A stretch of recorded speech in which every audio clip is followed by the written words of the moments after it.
कल्पना कीजिए एक दुनिया जहां हर दिन के फैसले, चाहे वो छोटे हों या बड़े, आपके जीवन को सीधे तौर पर प्रभावित करते हैं। यह कोई कल्पना नहीं बल्कि अर्थशास्त्र का जादू है। अर्थशास्त्र केवल बही खाता और बजट तक सीमित नहीं है, यह हमारे रोजमर्रा के जीवन की मूलभूत धारा है जो हमें बताती है कि पैसे, संसाधन और विकल्पों के बीच के संबंध कैसे काम करते हैं। चलिए इस अद्भुत यात्रा पर निकलते हैं जहां हम समझेंगे कि क्यों और कैसे हमारी हर छोटी बड़ी आर्थिक गतिविधि विश्व को प्रभावित करती है। इस अद्वितीय और रोमांचक विषय को समझने के लिए तैयार हो जाइए, क्योंकि अर्थशास्त्र सिर्फ गणनाओं का खेल नहीं बल्कि यह हमारे समाज को भी समझने का एक तरीका है।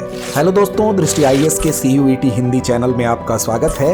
यह इकोनॉमिक्स यानी अर्थशास्त्र विषय का पहला एपिसोड है। देखा जाए तो इकोनॉमिक्स विषय थोड़ा जटिल जरूर है, पर हम आपको डेली लाइफ के कुछ उदाहरणों के साथ इसे आपके लिए आसान बनाएंगे। पहले इस एपिसोड में हम जानेंगे कि अर्थशास्त्र और अर्थव्यवस्था क्या होती है और इन दोनों में क्या अंतर होता है, साथ ही अर्थव्यवस्था में उत्पादन के कारकों के बारे में। तो चलिए शुरुआत करते हैं आज के पहले टॉपिक की।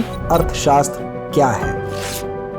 अर्थशास्त्र सामाजिक विज्ञान की वह शाखा है जिसके अंतर्गत वस्तुओं और सेवाओं के उत्पादन, वितरण, विनिमय और उपभोग का अध्ययन किया जाता है। अर्थशास्त्र शब्द संस्कृत शब्दों अर्थ और शास्त्र से बना है, जिसका शाब्दिक अर्थ है धन का अध्ययन या धन का शास्त्र। इसमें समाज के भौतिक कल्याण के कारणों का अध्ययन किया जाता है।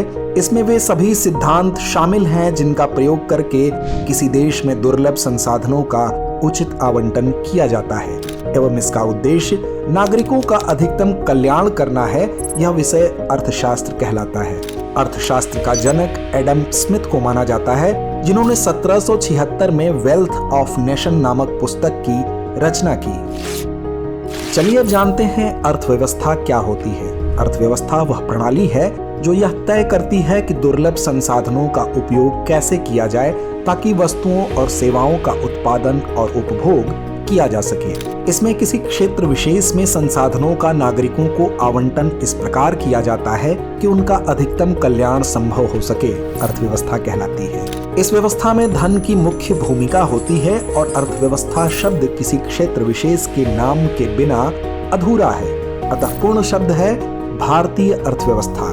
चलिए अब समझते हैं इन दोनों में अंतर क्या है, अर्थशास्त्र एवं अर्थव्यवस्था में। अर्थशास्त्र एक सैद्धांतिक विचारधारा है जबकि अर्थव्यवस्था उसका वास्तविक रूप। अर्थशास्त्र एक विज्ञान है जो संसाधनों के उत्पादन, वितरण और उपभोग का अध्ययन करता है। यह अध्ययन करता है कि व्यक्ति, व्यवसाय और सरकारें किस प्रकार अपने सीमित संसाधनों का उपयोग करती हैं। इसमें नीतियों, सिद्धांतों और मॉडलों का अध्ययन शामिल होता है। जबकि अर्थव्यवस्था एक प्रणाली है जिसमें किसी देश क्षेत्र में उत्पादन, व्यापार, वितरण और उपभोग की सभी गतिविधियां शामिल होती हैं। यह किसी विशेष समय पर किसी देश की आर्थिक स्थिति का प्रतिनिधित्व करती है, जिसमें रोजगार दर, GDP, आय और विभिन्न उद्योगों का प्रदर्शन शामिल है। अर्थशास्त्र विषय में विभिन्न आर्थिक सिद्धांत सम्मिलित हैं, जिनका प्रयोग करके अर्थव्यवस्था में साधनों का आवंटन किया जाता है। इस प्रकार अर्थव्यवस्था किसी क्षेत्र विशेष में अर्थशास्त्र का गतिशील चित्रण है। चलिए अब जान लेते हैं आज के अंतिम टॉपिक अर्थव्यवस्था में उत्पादन के कारकों के बारे में। सामान्यतः किसी भी अर्थव्यवस्था में उत्पादन के 4 कारक या संसाधन होते हैं। पहला भूमि, दूसरा श्रम, तीसरा पूंजी, चौथा और अंतिम उद्यमशीलता। तो दोस्तों, यह थे आज के पहले एपिसोड के हमारे टॉपिक्स। उम्मीद है कि आपको यह टॉपिक्स पसंद आए होंगे। अगले एपिसोड में हम जानेंगे अर्थव्यवस्था का वर्गीकरण अथवा उसके प्रकारों के बारे में। तो आइए अब आज का अभ्यास प्रश्न नोट कर लेते हैं, जिसका उत्तर आपको हमारे कमेंट बॉक्स में बताना है। आज का अभ्यास प्रश्न है, अर्थशास्त्र का जनक किसे माना जाता है? विकल्प ए एडम स्मिथ, विकल्प बी एडिथ एबॉट, विकल्प सी अमर्त्य सेन या विकल्प डी मोहम्मद यूनुस।